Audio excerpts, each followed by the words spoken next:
और अब बात करते हैं अगली कहानी की ओर। टीएमसी के बुरे दिन खत्म होने का नाम ही नहीं ले रहे हैं। आज ममता बनर्जी की पार्टी टीएमसी को एक और तगड़ा झटका लगा है। फाल्टा विधानसभा सीट पर होने वाले उपचुनाव पर टीएमसी उम्मीदवार जहांगीर खान ने वोटिंग के 2 दिन पहले अचानक चुनाव लड़ने से इनकार कर दिया। परसों यानी 21 मई को वहां पर वोट डाले जाने हैं और पुष्पा फिल्म का डायलॉग झुकेगा नहीं कहकर सुर्खियां बटोरने वाले जहांगीर खान झुक गए और चुनाव लड़ने से ही तौबा कर ली है। सबसे पहले सुनिए जहांगीर खान की वो क्या कह रहे हैं। আমি ফলতার ভূমিপুত্র, আমি চাইবো ফলতা শান্তিতে থাকুক, সুস্থ থাকুক, ভালো থাকুক এবং ফলতায় আরও বেশি বেশি উন্নয়ন হোক। তাই সোনার ফলতা হোক এটাই আমার স্বপ্ন ছিল।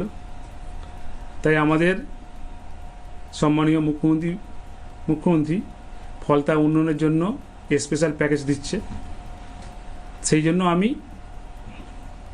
আগামী 21শে মে যে রিপল আছে সেই রিপলের কন্টেস্ট থেকে আমি নিজেকে দূরে সরিয়ে নিলাম।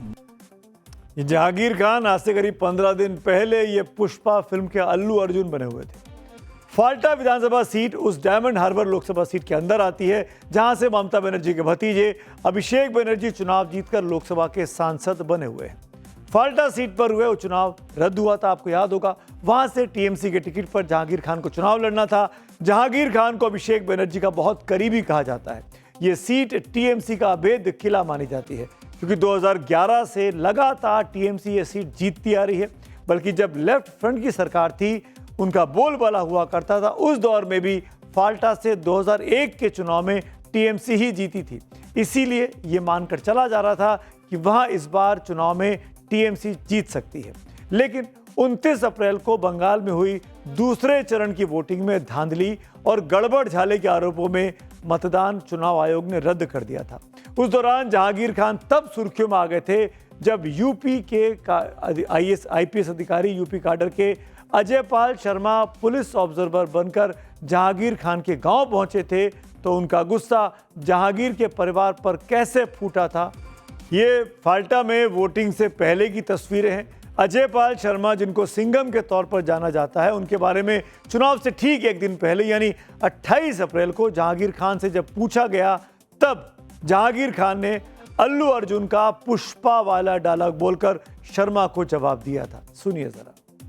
এটা আমরা মেনে নেব না। উনি নিজেকে বলছে আমি সিংহম। উনি যদি নিজেকে সিংহম মনে করে আমরাও মনে করি নিজেকে পুষ্পা, ঝুঁকেगा नहीं।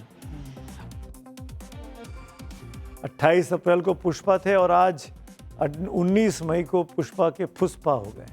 29 अप्रैल की वोटिंग वाले दिन फाल्टा के कुछ बूथ पर ईवीएम पर बीजेपी के नाम पर टेप भी चिपका हुआ था ताकि वोटर बीजेपी को वोट ना डाल सके। उसी धांधली के आरोपों में जब चुनाव रद्द हुआ और अब परसों वोटिंग दोबारा होनी है तो ममता बनर्जी की पार्टी के पुष्पराज पुष्पा झुक गए हैं। कमाल देखिए, वो तर्क दे रहे हैं कि मुख्यमंत्री शुभेंदु अधिकारी फाल्टा के विकास के लिए विशेष पैकेज दे रहे हैं। उससे प्रभावित होकर उन्होंने चुनाव से किनारा कर लिया है। वहां टक्कर बीजेपी और टीएमसी में है। टीएमसी के हट जाने से अब बीजेपी के देवांशु पंडा के फाल्टा जीतने की संभावनाएं बहुत बढ़ गई हैं। अब बीजेपी कह रही है कि पुष्पा ही नहीं, पुष्पा का बॉस भी झुकेगा। बॉस यानी अभिषेक बनर्जी। बहुत सारे लोग पुष्पा बनते हैं, कभी कुछ बनते हैं, लेकिन पुष्पा तो खुश हो गया इस बार। तो ये सारे जो पुष्पा है और उनके जो बॉस है ना, डायमंड हार्बर में मैं जब जाता था तो हर जो लैंप पोस्ट होता था उसके ऊपर फोटो के साथ लिखा होता था ये भी झुकेगा नहीं। तो अब सब झुक रहे हैं, तो एबी का एजेंट भी झुक गया, आगे एबी भी झुकेगा, चिंता मत करिए। आज टीएमसी की बैठक हुई। बैठक में तय हुआ कि उनकी पार्टी बीजेपी से लड़ती रहेगी। फिर टीएमसी फंस गई है। टीएमसी ने जहांगीर के एक तरीके से सरेंडर कर देने के बाद ट्वीट कर जो कुछ कहा है उसका लब्बो लुबाब यही है कि जहांगीर खान डर गए। टीएमसी का कहना है कि चुनाव से पीछे हटना जहांगीर खान का निजी फैसला है, पार्टी का नहीं है। जहांगीर के चुनाव से पीछे हटने की टीएमसी ने कड़ी निंदा भी की है और ऐलान किया है कि वो बंगाल से दिल्ली तक बीजेपी का विरोध करती रहेगी।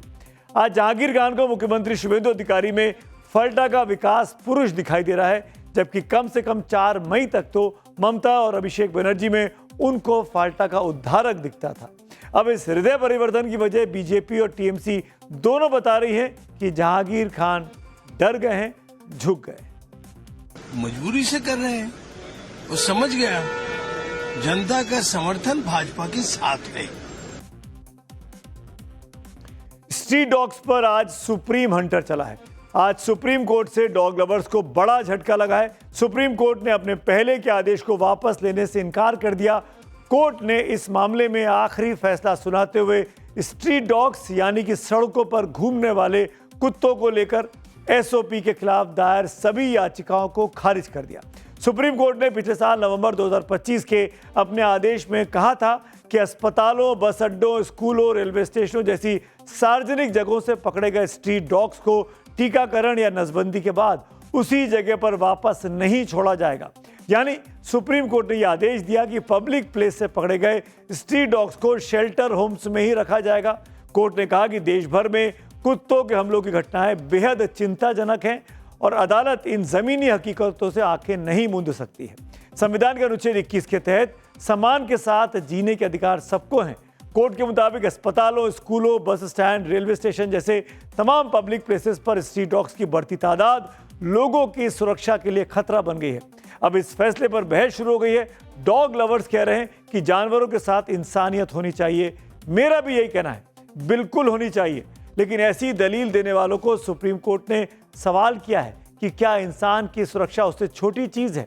स्ट्रीट डॉग से जुड़े केस में फाइनल फैसला सुनाते हुए आज सुप्रीम कोर्ट ने कहा, राज्य सरकारें AWBI यानी पशु कल्याण बोर्ड के नियमों को मजबूत करें और सही तरीके से लागू करें। हर जिले में पूरी तरह काम करने वाला एक ABC यानी एनिमल बर्थ कंट्रोल सेंटर बनाया जाए।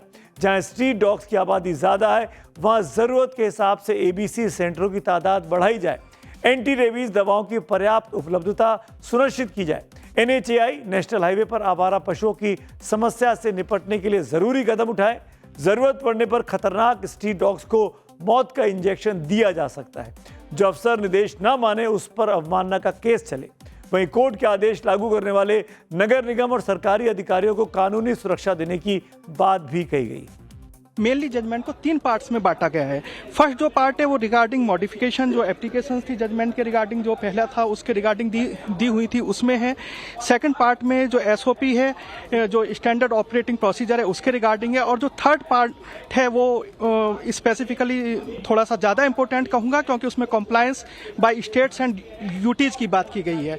मेन बिंदु ये है तो आर्टिकल 21 के अंतर्गत ये चीज़ बहुत ही ज़्यादा आर्टिकल 21 के अंतर्गत ये चीज़ बहुत ज़्यादा इम्पोर्टेंट मानी गई है कि जो लोग हैं, जो बच्चे हैं, बूढ़े हैं, बुजुर्ग हैं, उन सबको एक राइट टू लाइफ है और वो एक बहुत ही इम्पोर्टेंट है ताकि वो बिना किसी फियर के सोसाइटी में, समाज में कहीं भी आ जा सके। दरअसल डॉग लवर्स की तरफ के याचिकाकर्ताओं और पशु अधिकार कार्यकर्ताओं ने कोर्ट से इस SOP पर रोक लगाने की मांग की थी। उनका कहना था कि यह आदेश अमानवीय और अव्यवहारिक है, लेकिन कोर्ट ने यह दलीलें मानने से साफ इनकार कर दिया। संविधान ऐसे समाज की कल्पना नहीं करता जहां बच्चों और बुजुर्गों को केवल दया या अपनी शारीरिक ताकत या किस्मत के भरोसे जीना पड़े। इन्होंने पिछले वर्डिक्ट में ये बहुत सख्ती से बोला था कि स्कूलों से हटाओ, कॉलेजेस से हटाओ, अस्पतालों से हटाओ, बस स्टॉप से हटाओ, और शेल्टर्स बनाओ। ये 5 चीजें किसी ने नहीं की। 54,000 कॉलेजेस हैं, ये सब ने मना किया कि हम नहीं निकाल सकते क्योंकि हमारी कॉलेजेस में बहुत सारे स्टूडेंट्स हैं जो बहुत शोर मचाते हैं। एक एक छोटे छोटे कॉलेजेस में भर गए हैं जानवरों की हिमायती। वहीं डॉग लवर्स और एनिमल राइट्स एक्टिविस्टों की दलील है कि स्ट्रीट डॉग्स को पकड़कर कहीं भी बंद कर देना या उन्हें इलाके से हटाना समाधान नहीं हो सकता। उनका तर्क है कि असली समस्या नगर निगम की नाकामी है। नसबंदी और वैक्सीनेशन सही तरीके से हो, कचरा प्रबंधन सुधरे तो स्ट्रीट डॉग्स की तादाद खुद ब खुद कंट्रोल में आ सकती है। वहीं सुप्रीम कोर्ट का संदेश साफ है, मानवता का मतलब सिर्फ जानवरों के लिए संवेदना नहीं, इंसानों की सुरक्षा भी उतनी ही जरूरी है।